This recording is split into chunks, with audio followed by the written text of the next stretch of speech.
Salve, salve, comunidade do samba, carnaval, cultura popular em geral. Bem-vindos a mais uma edição do Sambagé. Neste domingo 17 de março, eu quero aproveitar já desde o início para mostrar, primeiro agradecer a presença da rapaziada do Alto Samba, que está fazendo com a gente lá também o Samba do Guerreiro desde semana passada. Na sequência a gente vai falar um pouco mais sobre o trabalho da rapaziada, abrindo com a música Maluca Pirada, que estourou com o Alexandre Pires e que é do meu parceiro lá do Rio, o Dilcinho. Então, mandar um abraço, Dilcinho, sempre que pode, assiste a gente lá pela internet, ao pai do Dilcinho, o seu Dilson, a dona Tereza, a mãe do Dilcinho. Semana que vem a gente vai ter uns diazinhos de férias lá no Rio de Janeiro. Eu aproveito para comer por conta do Dilcinho lá na bela residência na Ilha do Governador. Eu quero mostrar essa foto aqui, dá para buscar aqui pouco. Essa foto mostra alguns operários fazendo um samba. Esse operário que está bem na ponta aqui, que é o mais preto deles, era meu pai, que já é falecido há 11 anos. Por que eu estou abrindo com essa foto aqui? Porque isso aqui mostra samba, mostra trabalho, né? Que é um grupo de operários. Isso aqui é construção civil. Meu pai, com muito orgulho, trabalhava em obra. E assim ele me sustentou e conseguiu me colocar pelo menos um pouco de caráter até onde eu acho que eu tenho. E eu estou abrindo com essa foto porque, entre tantas coisas que lamentavelmente aconteceram no Carnaval, de maneira geral do Rio Grande do Sul, e eu bati muito forte aqui, venho batendo naquilo que eu tenho convicção, e uma das coisas que meu pai me ensinou é convicção. A gente, a partir do momento que tem a convicção e tem a razão, a gente tem que seguir sempre por essa linha. Eu estou abrindo justamente por isso, porque o Renato Araújo, que é meu parceiro lá da Rádio Guaíba, do Correio do Povo, quando eu nasci, o Renatinho já trabalhava. E eu passei a fazer imprensa de carnaval, porque eu lia, antigamente no jornal Zero Hora, os dois Renatos, o Renato Dornelles e o Renato Araújo. O Renato Araújo estava no Carnaval de São Leopoldo, e eu quero que vocês de casa prestem atenção nesse nome, até anotei aqui para não esquecer. Sandro Emílio Cássio. Sandro Emílio Cássio. Ele é secretário do Desenvolvimento Econômico e Tecnológico de São Leopoldo. Este senhor, a gente vai tentar trazer ele semana que vem aqui, tá, Eduardo? O Eduardo Amaral, que é nosso produtor. Este senhor, chamado Sandro Emílio Cássio, e a gente tem uma audiência muito grande na região de São Leopoldo, ele que é secretário municipal. O Renato Araújo estava conversando com o secretário de Turismo de São Leopoldo, durante um evento lá do Carnaval, e este senhor, Sandro Emílio Cássio, que é secretário municipal, chegou próximo ao secretário de Turismo e disse o seguinte: nós precisamos tirar os pretos do Carnaval. Foi exatamente essa frase. Uma frase nojenta, racista, e eu sempre falo aqui que eu defendo essas causas. Primeiro que eu não precisava ter alguém na minha família negro para defender isso. Eu tenho a minha convicção, a minha ideologia de trabalho e de vida. Mas eu já mostrei a foto para daqui a pouco não dizer, não, eu sou filho de preto. Então eu ouvi por muito tempo isso na minha vida. O Renato Araújo ouviu. Pena que era o Renato Araújo, porque se fosse eu que tivesse ouvido qualquer, e se eu tivesse junto com o Renato, eu teria levado ele para a delegacia. Porque se você que está em casa não sabe, qualquer um de nós pode dar voz de prisão a alguém, baseado numa Constituição de 88, 89 para cá. Então qualquer pessoa pode dar voz de prisão a alguém que seja pego em flagrante delito.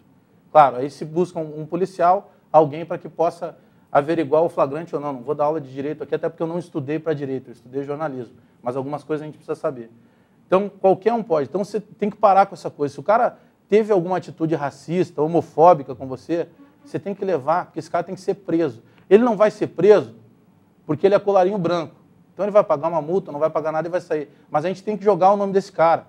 Então, eu quero agradecer primeiro toda a audiência que a gente tem. Graças a Deus, cada reunião que a gente tem com a diretoria, o que a gente recebe aqui de informação é que a nossa audiência aumenta. E é um programa que não é feito só para branco, só para preto, só para pardo. É um programa que é feito para as menores camadas. E graças a Deus a gente atinge, inclusive, as camadas altas. Mas ele é feito para as menores, ele é feito para aquela parte da população que não tem direito à grande mídia. Nós somos uma grande mídia. Porque a gente bate 30, 40... mais de 40 mil pessoas todo domingo, num horário que daqui meia hora começa o esquenta lá. Então a gente briga com um horário de altíssima audiência numa das maiores televisões do mundo. Por quê? Porque a gente mostra aquilo que é nosso. Então eu quero que vocês anotem esse nome. Sandro Emílio Cássio, ele é secretário municipal de Desenvolvimento Tecnológico de São Leopoldo. Esse cara disse que tem que tirar os pretos do Carnaval. Ele deve ter tido algum problema com algum preto na vida dele, para ele ter essa raiva toda. Porque de outra maneira não se explica. Esse tipo de coisa a gente não pode suportar mais. A gente está em 2013. Eu chamava a atenção na semana passada que nós temos ainda uma marginalização muito grande com o Carnaval, de maneira geral, não só o de Porto Alegre, Só que hoje, cada vez mais, se a gente for fazer uma pesquisa dentro das baterias, nós temos ali pessoas que já formaram, que já estão fazendo pós-graduação, que estão estudando. Então mudou aquela história que eu brigo constantemente na redação da Rádio Guaíba lá, que por vezes o cara vai usar um sinônimo de bagunça, de caos, e ele diz assim, pô, isso aqui está um carnaval. Eu vivo me incomodando por isso. Eu falo, mas por que está um carnaval? Não, porque está uma bagunça. Tá, mas por que já foi alguma vez em desfile de carnaval? E eu não estou defendendo nada aqui. Ao meu lado está o presidente da ACEPAS, Vitor Hugo Amaro. Quero agradecer a presença e ter aceitado o convite, porque o presidente Juarez, presidente da Ungespa, que é a Liga do Carnaval de Porto Alegre, do Grupo Especial, ele foi convidado, ele foi contatado, ele afirmou para o nosso produtor Eduardo Amaral que viria. Não sei se ele teve algum problema, também não posso sair dando pancada no cara, daqui a pouco ele teve um problema pessoal e não pôde se fazer presente. Então a gente vai, pelo menos, considerar a possibilidade de que ele participe num outro programa, porque eu estou falando em retrocesso, que é uma atitude racista, é um retrocesso de um ser humano. Nem sei se dá para chamar ele de ser humano, porque... E pior que vocês de São Leopoldo, nós também, mas principalmente vocês de São Leopoldo, ajudam a pagar o salário desse cara aqui. Então o mínimo que dá para fazer é espalhar o nome dele por aí, botar no Facebook. Eu coloquei uma foto dele essa semana lá. Sandro Emílio Cássio. Secretário, se o senhor quiser, a gente tem uma audiência muito grande lá, então se ele não estiver assistindo, alguém vai assistir e vai passar isso para ele. Então se o senhor quiser, os microfones aqui do Sambagé estão abertos para que o senhor tente de alguma maneira, porque o Renato Araújo, que foi quem sofreu isso, me contou com todos esses detalhes. Na frente dele, entendeu? O Renatinho até pensou assim, pô, não vou dar bola, acho que deveria ter dado. Eu tivesse presente lá, teria comprado a briga, com certeza, pelo Renatinho. E a vinda do Vitor Hugo, entre outros convidados que estão aqui, que eu vou apresentar na sequência, é principalmente para se falar, e por isso que a gente trouxe o presidente da CEPARS e convidamos o presidente da Ungespa, que por algum motivo não se faz presente, era justamente para tratar do que eu chamei, e vou continuar chamando, na frente do Vitor Hugo e na frente do Juarez, se ele estivesse aqui. O Carnaval de Porto Alegre, em 2013, deu um passo gigantesco atrás, porque não se rasga regulamento. O regulamento foi rasgado. Eu não estou defendendo o Vitor Hugo, porque quando aconteceu da outra vez lá, que teve um ruído de comunicação em que a imprensa foi proibida de entrar, e 3 ou 4 pessoas do Grupo RBS foram, mas isso está superado, eu não vou falar mais, só para dizer, naquela época, quando eu tive que falar, olha, fui falar com o presidente Vitor Hugo, disse isso e isso, eu falei, então não tem porquê, independentemente, os dois são meus amigos, então, tanto o Vitor Hugo quanto o Juarez. Mas o Carnaval de Porto Alegre, na sexta-feira de Carnaval, eu fui um dos primeiros a levantar essa lebre lá no complexo, cobrindo pela Rádio Guaíba. Por quê? Eu tenho a CEPARS e eu tenho o Ungespa.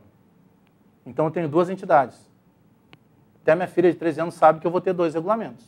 Se os 2 regulamentos são parecidos, tudo bem. Se um regulamento é diferente do outro, eu tenho um problema. Então isso era uma lógica. Então na sexta-feira eu fui averiguar, dizem, eu não vi ainda o regulamento da Ungespa, e acho que pouca gente no Carnaval viu, mas rezaria esse regulamento de que cairia uma escola do Grupo Especial.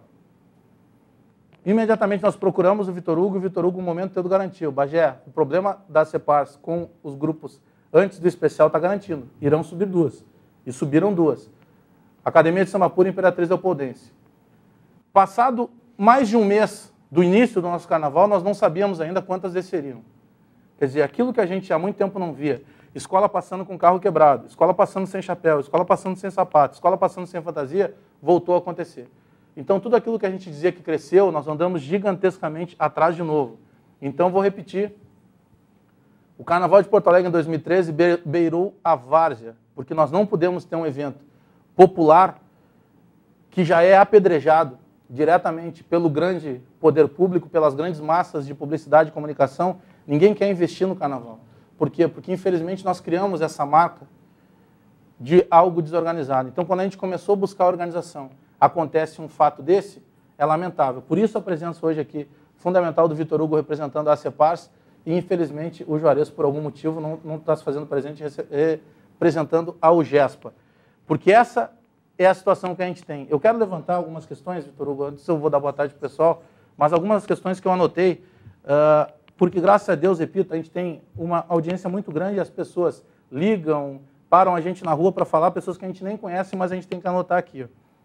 Credenciais de imprensa foram comercializadas a R$50 no dia do desfile. Então, teve gente que entrou com crachá de imprensa a R$50. Isso é uma coisa que a gente vai ver também com o Vitor Hugo e também com o Gespa para o ano que vem. Eu volto a dizer, eu não vou estar no Complexo Cultural do Porto Seco por decisão minha. Mas os crachás de imprensa têm que ter algo. E isso aqui, claro, eu vou me reportar ao Vitor Hugo e futuramente ao Juarez, mas essa é uma falha da Prefeitura Municipal de Porto Alegre. Porque mais de 500 profissionais se credenciaram. Todo mundo em casa hoje cria um blog, cria um site e se acha comunicador. Você pode nascer com o talento da comunicação, mas você tem que passar por algum lugar que seja para estudar um mínimo e saber a responsabilidade que se tem enquanto comunicador.